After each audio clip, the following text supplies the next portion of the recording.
Bonjour à toutes et à tous, bienvenue dans Pop News épisode 52, comme autant de semaines de l'année, Adrien me l'a rappelé. Salut Adrien, comment tu vas? Salut Thomas, bah ouais, un an, enfin c'est un an de Pop News en fait, Un an c'est de fou. Pop News, c'est beau. Un an de Pop News, Ils en plus la grandissent si saison... vite. Ouais, c'est un petit qui a bien grandi. Non mais la saison va bientôt se terminer, en plus, hein, on va pas se mentir. Il y a une nouvelle série qui cartonne en ce moment, donc on va la traiter, mais c'est vrai que l'été arrive et on va prendre peut-être de temps en temps voilà, un repos bien mérité, mais on vous en parlera plus tard. L'été sera beau, l'été sera chaud, on ne sait Dans les pas. t-shirts, dans les maillots. Mais en tout cas, ce qui est certain, c'est que toutes les semaines, vous aurez du Pop News dans les oreilles.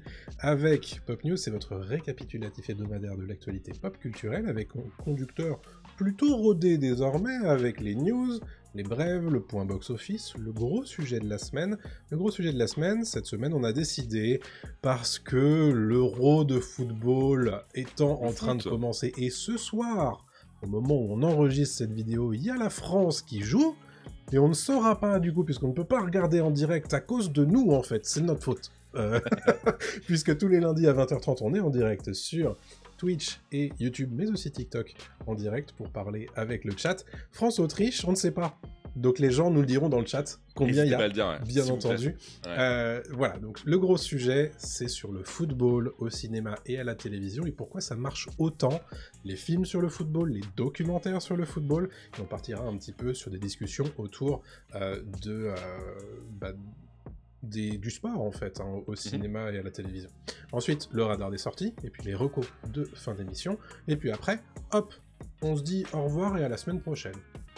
Et aujourd'hui, il y a une petite friandise supplémentaire, c'est qu'en plus on va enregistrer notre débrief de l'épisode 1 de House of Dragon saison 2, qui sera ensuite diffusé sur toutes nos plateformes, hein, tout simplement. Donc n'hésitez pas à aller voir ça si ça vous intéresse. Dernier petit truc à dire, les étoiles, c'est très important sur les plateformes de podcast, les likes un petit peu partout sur les réseaux sociaux, ça fait toujours super plaisir, et enfin, quelques deniers sur Ko-fi, ça fait toujours évidemment immensément plaisir, merci à nos soutiens, au nombre de 2, puisque vous en avez Lactique et Franck, merci à tous les deux. Je crois que c'est à peu près tout, on peut y aller. Hein. On peut y aller, c'est parti. Et mais c'est moi avec la première grosse news de cette semaine. La première grosse news de cette semaine concerne House of the Dragon, qui 4 jours avant son lancement de saison 2 en France et aux États-Unis, a tout simplement été renouvelé pour une saison 3. Voilà, on l'attendait quelques jours après la diffusion des premiers épisodes, et ben en fait, HBO n'a même pas eu besoin d'attendre, ils sont tellement conscients qu'ils ont une poule aux œufs d'or entre les mains, qu'ils ont tout simplement renouvelé cette série pour une saison 3. C'est un peu leur vaisseau amiral ces dernières années maintenant, hein, House of Dragon. Francesca Orsi, qui est la directrice en charge des programmes de HBO, a annoncé chez Variety que George R. R. Martin, Ryan Condal et nos incroyables producteurs exécutifs, notre fabuleux casting et notre équipe ont atteint de nouvelles hauteurs avec cette saison 2 phénoménale. Nous ne pourrions être plus ravis de continuer l'histoire de la maison Targaryen et de voir à nouveau cette équipe briller pour une 3e saison. Dans le même temps, Ryan Condal, showrunner, a déclaré à Inverse que nous savons où nous allons dans la saison 3, nous avons un bon plan et nous connaissons le chemin pour y arriver. Voilà une bonne nouvelle. Concernant la date de tournage, on sait pas trop, mais dans les colonnes du Guardian, Matt Smith a déclaré qu'ils allaient remettre le couvert, et si on lit ce que dit le Guardian, il dit qu'en fait ils vont se mettre à tourner dans l'année 2024, ce qui est plutôt surprenant et ce qui n'a pas encore été annoncé, mais ce qui pourrait nous dire que ça va être plutôt rapide en termes de production. Je le disais dans notre guide publié sur la chaîne YouTube de Pop News, les scripts sont en train d'être écrits depuis janvier 2024 déjà. La dernière fois qu'ils se sont mis à écrire des scripts, en fait, ça a duré 1 an. Donc ce qui pourrait tenir, quoi. Début de tournage fin d'année 2024, probablement sorti peut-être début 2026, un truc comme ça. Ouais, fin d'année 2025, début 2026, ouais. Voilà. C'est même si la première saison avait été sortie l'été 2022. Ouais, c'était au tout début de la rentrée 2022, donc on en a eu jusqu'à fin octobre la dernière fois. Et là c'est pareil, juin jusqu'à août, donc jusqu'à en fait, mi-août.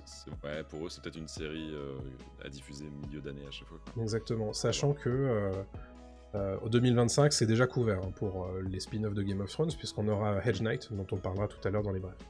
Exactement. Donc voilà, on a une... Ceux qui kiffent se régalent, c'est sûr que là... carrément. Ça fait plaisir. Et on en parlera du coup un petit peu plus tard sur nos chaînes. Parlons de The Boys qui a annoncé également une saison 5. Exactement, The Boys. Mais ça, on le savait déjà, pour le coup.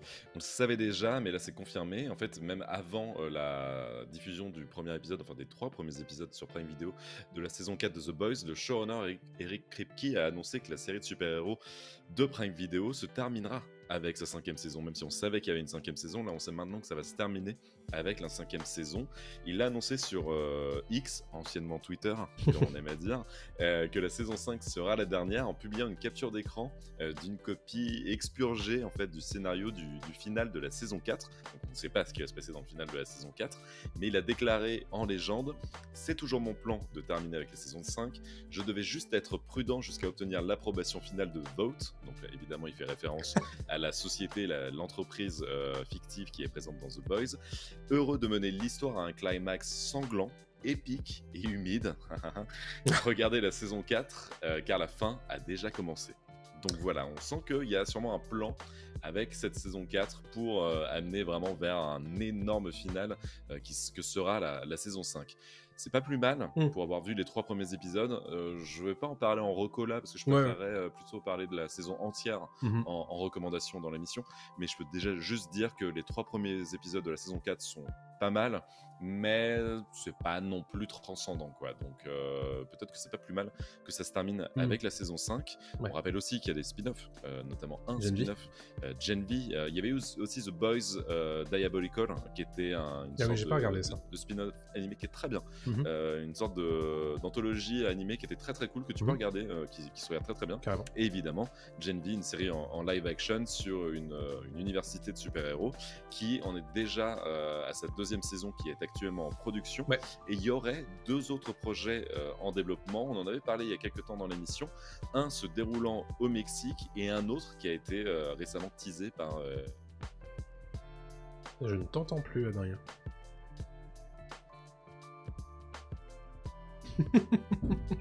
On a un problème, il y avait longtemps.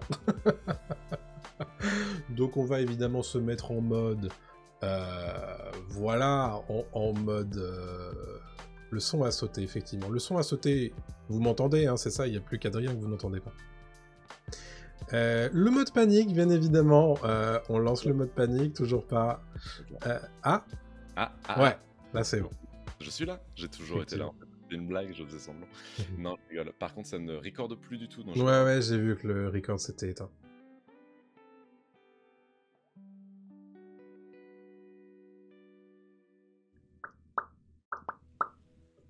Les aléas du direct, vous le savez, hein, bien sûr, c'est comme ça que ça va. Retour, c'est bon. Ouais, c'est bon, t'entends.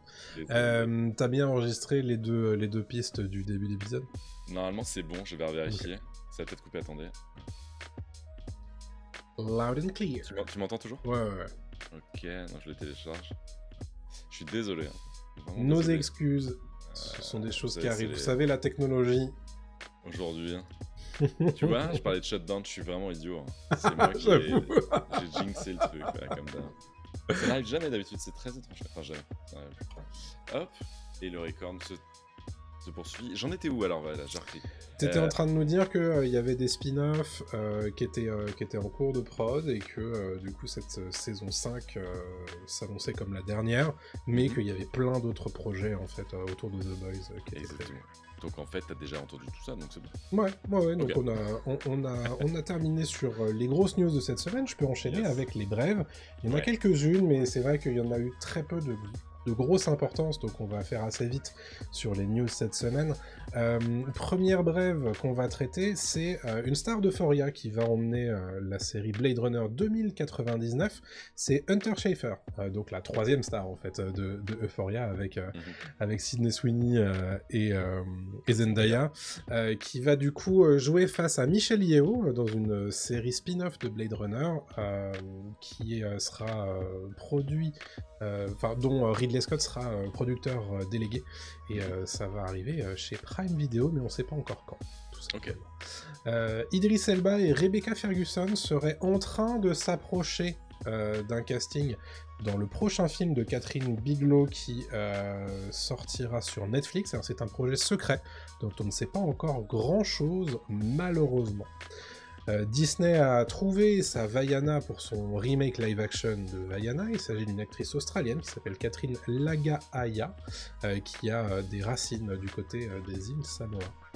La saison 2 de Hijack a commencé son tournage avec notamment Toby Jones, Lisa Vicari et Christian Paul qui vont rejoindre tout simplement Idris Elba dans ce thriller pour Apple TV+. Tu nous en parlais la semaine dernière et tu nous en reparleras tout à l'heure dans ton point box-office. Bad Boys 4, ça cartonne et a priori, il y a déjà des discussions qui pourraient être intéressées de la part de Jerry Bruckheimer pour un 5e volet. Alors il est en train de dire, enfin il calme le jeu en disant qu'ils attendent de voir ce que ça va donner au box-office, mais que pour l'instant les premiers échos sont quand même plutôt très positifs. Chez Netflix, on se frotte les mains, hein, puisque Baby Reindeer ou Mon Petit Renne est entré en fait dans la liste du top 10 des meilleurs lancements d'une série en langue anglaise, donc c'est pas rien. Donc c'est très très beau pour Mon Petit Renne, que je n'ai pas encore vu malheureusement, mais dont on avait parlé la semaine dernière. Je te la conseille, ouais. Tout à fait. La série. Le film animé Le Seigneur des Anneaux, La Guerre des Rohirrim a dévoilé 3 premiers visuels officiels cette semaine, de l'occasion pour les gens de se rappeler ou de découvrir qu'il s'agit d'un film animé de façon japonaise et pas film d'animation en images de synthèse. Voilà, ça a été présenté au Festival d'Annecy, notamment en France, cette semaine. Les films Rebel Moon de Zack Snyder vont s'offrir une Director's Cut, 2 Director's Cut du coup, cet été chez Netflix, et on a désormais la date de sortie, ce sera le 2 août pour les gens les plus courageux, disons. Jamais j'y vais, moi. Voilà. Le nouveau spin-off de Game of Thrones qui s'appelle The Hedge Knight a déjà commencé son tournage cette semaine, elles ont appris de la part des insiders spécialisés, et le tournage devrait se poursuivre au moins jusqu'à mi-septembre, donc ce qui tente à confirmer que ça va sortir assez facilement en 2025.